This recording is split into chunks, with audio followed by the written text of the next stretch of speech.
मैं पहुंच गया हूं काठमांडू में उस ठिकाने पर जहां सीमा हैदर और सचिन ठहरे थे।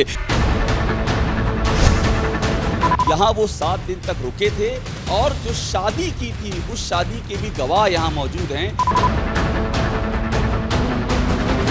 यही तस्वीर थी। आप पहचानिए कौन कौन था? सीमा और सचिन। नेपाल में सीमा हैदर पर क्या सबूत मिले? काठमांडू में सीमा किससे छिपकर बातें करती थी? होटल में सीमा की सीक्रेट बातें किसने सुनी? आईएसआई के किस एजेंट ने सीमा को नेपाल बॉर्डर पार कराया? आज इन सब का खुलासा होने जा रहा है। एबीपी न्यूज की टीम स्पेशल इन्वेस्टिगेशन के लिए काठमांडू पहुंची तो कई चौंकाने वाली जानकारियां मिली। काठमांडू पहुंचकर एबीपी न्यूज संवाददाता अभिषेक उपाध्याय ने वो होटल ढूंढ निकाला जहां सीमा हैदर ठहरी थी। उन चश्मदीदों को ढूंढ निकाला जिन्होंने सीमा हैदर को देखा था। मैं पहुंच गया हूं काठमांडू में उस ठिकाने पर जहां सीमा हैदर और सचिन ठहरे थे। पहले एड्रेस देखिए, न्यू विनायक रोलपा लिखा हुआ है और इसी न्यू विनायक रोलपा में ये यहां पर ये दिखाईगा नया बस पार्क लिखा हुआ है। देखिए न्यू विनायक रोलपा और न्यू बस पार्क काठमांडू आगे लिखा हुआ है। काठमांडू में न्यू बस पार्क का इलाका है, यहां पर वो रुके हुए थे। ये हम इस होटल के भीतर प्रवेश कर रहे हैं और ये बहुत इंपॉर्टेंट इसलिए है कि पहली जो उनकी मुलाकात हुई थी आमने सामने वो यहीं पर हुई थी। यहां वो 7 दिन तक रुके थे और जो शादी की थी उस शादी के भी गवाह यहां मौजूद हैं। एबीपी न्यूज की इस तहकीकात में और क्या क्या सबूत मिले और सीमा हैदर से जुड़े और क्या क्या सुराग मिले? सीमा हैदर के नेपाल बॉर्डर पार करने को लेकर क्या सीक्रेट जानकारी मिली, ये भी बताएंगे। लेकिन पहले जान लीजिए इस तफ्तीश के लिए नेपाल तक जाने की जरूरत क्यों पड़ी। तारीख 10 मार्च 2023, जगह काठमांडू, नेपाल। हर रोज की तरह काठमांडू के एयरपोर्ट पर शारजाह से भी कुछ लोग पहुंचे। उस भीड़ में एक ऐसी महिला भी थी जो झूठ और फरेब की बुनियाद पर अपने मंसूबों को हकीकत में बदलने के लिए निकली थी। हिंदुस्तान आने से पहले सीमा हैदर 2 बार नेपाल पहुंची थी।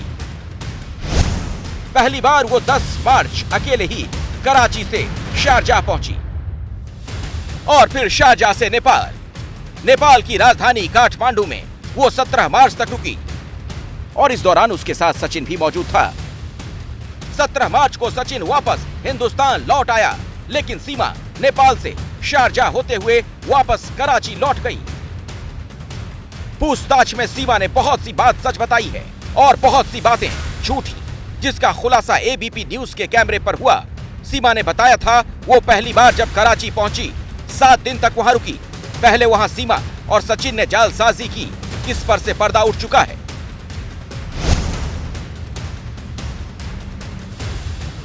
एबीपी न्यूज की टीम ये जानकर हैरान रह गई कि सीमा और सचिन के किस्से जितने हिंदुस्तान में चर्चित हो रहे हैं उतने ही नेपाल में भी। लेकिन नेपाल से सीमा और सचिन के वो झूठ भी निकलकर सामने आने लगे जो वो अब तक पुलिस और मीडिया के सामने बताते रहे हैं। क्योंकि नेपाल के जिस पशुपतिनाथ मंदिर में दोनों की शादी की बात हो रही है वो झूठ है। विनायक होटल के मालिक गणेश ने एबीपी न्यूज को बताया कि दोनों ने होटल के उसी कमरा नंबर 204 में शादी की थी जहां वो 7 दिन तक रुके थे।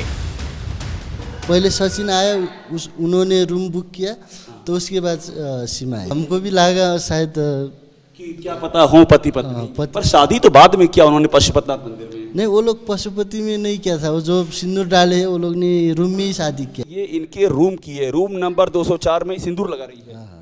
सिंदूर लगाते हुए सीमा हैदर रूम नंबर 204 में। ये आपको कैसे मिला, उसने दिया था क्या? वो लोग ने ये मैंने आपको टिकटॉक से निकाला था।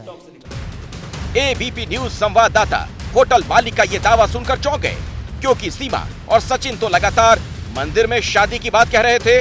अभिषेक उपाध्याय ने और परतें खोलने की कोशिश की। दूसरा सवाल था, क्या दोनों ने होटल में रुकने के लिए सही नाम पता दर्ज किया था या इसमें भी धोखा था? सीमा कितनी शातिर है इसका अंदाजा अब आपको आसानी से लग जाएगा, क्योंकि सीमा और सचिन ने विनायक होटल में फर्जी नाम और पते के सहारे ही कमरा बुक किया था। जिसका खुलासा भी होटल मालिक गणेश ने किया। रजिस्टर है। बड़ी जानकारी है कि फेक नेम से रुके दोनों सचिन और सीमा हैदर, ये हमको पता चल रहा है। अपना नाम से कहीं नहीं रुके। हाँ सर, इसमें उनका नाम नहीं है। उनका नाम नहीं है सर। अभी हम लोग बहुत धुना मिला ही नहीं। मतलब फेक नाम से रुके। फेक नाम है शायद। अच्छा, फेक नाम से रुके इसलिए आप इसमें ढूंढ भी नहीं पा रहे हैं। बस आप चेहरे से पहचान रहे हैं कि यही रुके। चेहरे से मैं पहचान लूंगा सर।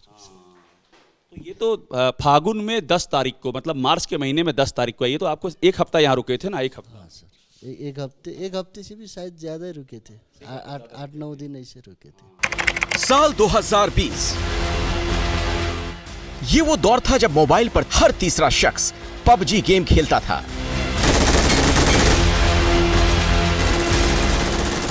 पबजी की दीवानगी ऐसी थी कि गेम के शौकीन घंटों ऑनलाइन रहते और एक्शन पैक्ड गेम खेलते। ऑनलाइन पबजी खेलने वालों ने बाकायदा ग्रुप बना रखा था। कुछ तो अपने दोस्तों के साथ पबजी खेलते थे, कुछ जान पहचान वालों के साथ और कुछ ऐसे अनजान लोगों के साथ जिन्हें वो सिर्फ गेमिंग के दौरान ही मिले थे। ऐसे ही पबजी खेलने वाले एक ग्रुप में साल 2020 में पहली बार सीमा और सचिन की मुलाकात हुई थी। पबजी खेलते खेलते ही सचिन और सीमा की नजदीकियां बढ़ी थी। ऑनलाइन दोस्ती का सिलसिला फोन पर गेमिंग से शुरू हुआ था। 2023 में सीमा पाकिस्तान से चलकर सचिन के पास नोएडा पहुंच गई। सीमा और सचिन की दोस्ती का हर राज उसके मोबाइल फोन में दर्ज है। अब सीमा सवालों के घेरे में है।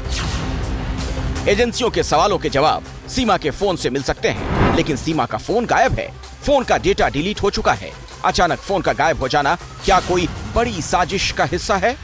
क्या किसी ट्रेंड टेक्नोक्रेट ने सीमा के भारत पहुंचते ही उसके मोबाइल से सारे सबूत मिटा दिए?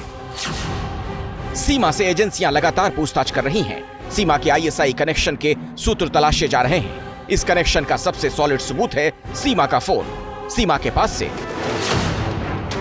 एजेंसियों को 4 मोबाइल फोन मिले। 3 फोन ठीक थे, 1 फोन टूटा हुआ था। सीमा के पास मिला वही फोन टूटा हुआ था जिसमें वो अपना पाकिस्तान वाला सिम इस्तेमाल करती थी। पाकिस्तान में रहते हुए सीमा इसी फोन से सचिन मीणा से बात किया करती थी। सीमा इसी मोबाइल फोन से अपने सोशल मीडिया अकाउंट्स हैंडल करती थी। सोशल मीडिया पर सीमा के जो वीडियोस वायरल हो रहे हैं वो इसी फोन से बनाए गए थे।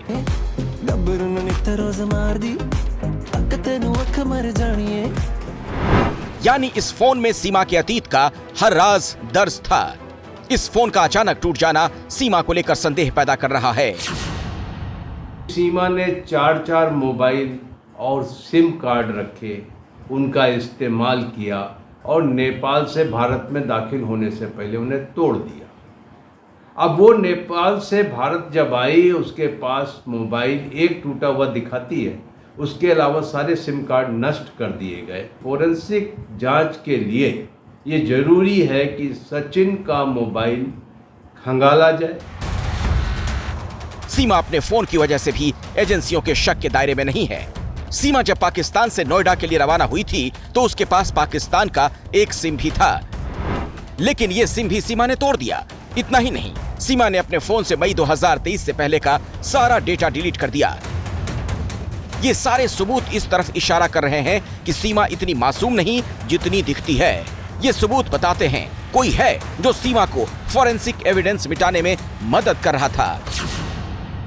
सीमा को ट्रैक किया जाए तो उसकी इंटरनेट ऑपरेट करने की काबिलियत, ऑनलाइन रहते हुए उसने कितने भी जो सोशल मीडिया के ऐप्स हैं उनको ऑपरेट करने की काबिलियत वाकई कहीं न कहीं ये इशारा करती हैं कि इसको ये सारी महारत किसी एक प्लान के तहत दी गई। सीमा से अब तक एजेंसियों ने 17 घंटे से ज्यादा की पूछताछ की। इस पूछताछ में सीमा ये कहकर खुद को बचाने की कोशिश कर रही थी वो सचिन के प्यार में पाकिस्तान से नोएडा पहुंची, लेकिन सीमा के नोएडा तक पहुंचने की कहानी में फोन वाला एंगल बार बार एजेंसियों को परेशान कर रहा है। सूत्रों के मुताबिक सीमा ने पूछताछ में बताया नेपाल से भारत आते वक्त उसका फोन काम नहीं कर रहा था। सीमा ने बताया था कि बस ड्राइवर के फोन से सचिन को कॉल किया। नोएडा पहुंचने पर सचिन ने सीमा को एक नया सिम दिया। लेकिन एजेंसियों को सीमा के पास से 4 सिम मिले। सवाल यह है, आखिर 3 सिम सीमा के पास कहां से आए? सीमा को 3 नए सिम किसने दिए? सीमा हैदर इन सवालों के संतोषजनक जवाब एजेंसियों को क्यों नहीं दे पा रही हैं? अपना फोन और पाकिस्तानी सिम तोड़ने पर सीमा का कहना है उसे डर था कि पाकिस्तान के लोग उसे ट्रैक कर सकते हैं। एजेंसियां अब सीमा के टूटे हुए फोन का डेटा रिकवर करने की कोशिश कर रही हैं। फोरेंसिक एक्सपर्ट की मदद से इस फोन के डेटा को जल्द से जल्द रिकवर करने की कोशिश हो रही है ताकि सीमा के राज सामने आ सकें। सीमा के मोबाइल वाले राज सिर्फ इतना भर नहीं है। सूत्रों के मुताबिक एजेंसियों को शक है सीमा ने शारजा और काठमांडू में भी सिम खरीदा था। एजेंसियां सीमा से जानना चाहती हैं सीमा ने ये सिम किस डॉक्यूमेंट से खरीदा था। ये जानने की भी कोशिश हो रही है कि सीमा ने शारजा और काठमांडू वाले सिम से किस किस को फोन किया था।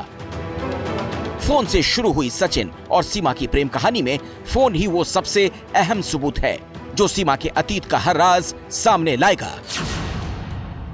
वो बहुत ज्यादा ट्रेन करके भेजा गया है और वो एक प्रकार से बहुत बड़ा नुकसान कर सकती थी भारत का अगर वो नहीं पकड़ी जाती, क्योंकि वो अकेली नहीं है, ये एक पूरे नेटवर्क का हिस्सा होगी। लेकिन इस फोन को लेकर भी कई पेच है। सीमा एक साथ कई फोन इस्तेमाल करती थी। दरअसल जांच में यह खुलासा हुआ है कि पाकिस्तान में रहते हुए सचिन ने सीमा को कई बार पैसे भेजे। काठमांडू आने के बाद भी सचिन ने सीमा को पैसे भेजे, लेकिन पैसों का ये सारा लेन देन किसी और शख्स के फोन के जरिए हुआ। तो अब सवाल ये, आखिर सीमा के पास जब अपना फोन था तो उसने नेपाल से किसी दूसरे शख्स के हॉटस्पॉट से सचिन को फोन क्यों किया और वो शख्स कौन था? इन सभी सवालों के जवाब अब तक सीमा से नहीं मिले हैं। इसीलिए सीमा के ISI कनेक्शन को लेकर शक गहराता जा रहा है। उत्तर प्रदेश में लाइन ऑर्डर को मेंटेन करेंगे। किसी भी गैर कानूनी गतिविधि को हम बर्दाश्त नहीं करेंगे। पूरे मामले की उच्च स्तरीय जांच हो रही है, केंद्रीय एजेंसियां भी जांच कर रही हैं और हर स्थिति में हम उत्तर प्रदेश राज्य में प्रतिबद्धता के साथ अपराध और गैर कानूनी गतिविधियों को रोकेंगे। एजेंसियां सीमा के अतीत के पन्ने खंगाल रही हैं। वहीं सीमा के वर्तमान को लेकर ग्रेटर नोएडा में हंगामा शुरू हो गया है। ग्रेटर नोएडा में सचिन और सीमा के घर के बाहर हंगामा हुआ। सीमा को पाकिस्तान वापस भेजने की मांग हो रही है।